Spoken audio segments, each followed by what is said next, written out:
If you don't know what Hangman is, then I recommend that you check out the Wikipedia about Hangman, and you can also select between 37 languages and choose your mother tongue because it is called different things in different languages. And also you can go over to this website.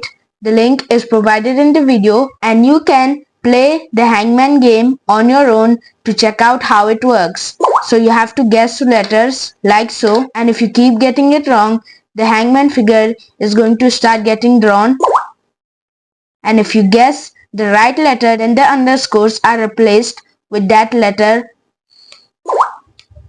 like so.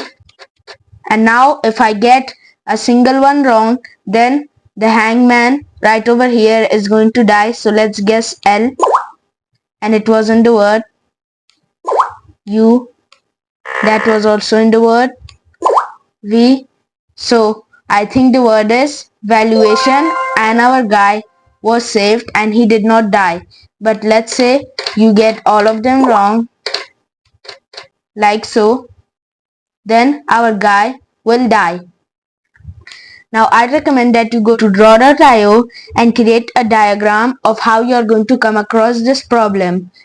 So pause the video and create a diagram about your conditions. Hopefully you created your diagram, and you can also check out my diagram that I have created. So it looks something like this. First we generate a random word, and then we generate as many blanks as letters in the word. So let's say the word was apple. Apple has 5 letters, so we are going to generate 5 blanks. And then we are going to ask the user to guess a letter. Let's say the user guessed L. Then it is going to check, is the guessed letter in the word? In this case, yes, L is in apple, so it is going to replace the blank with the letter, which in this case was L. And then it is going to check, are all of the blanks filled? If no, then it will go back and ask the user to guess again.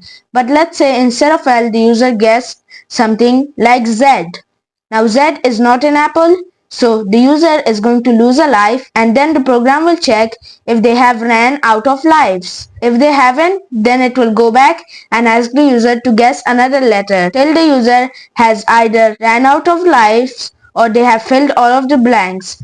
If any of these cases are true, then the game is going to be over. Now this challenge is divided in to-do lists, and in the next video we are going to be solving the first step of creating the Hangman project. So I'll see you there.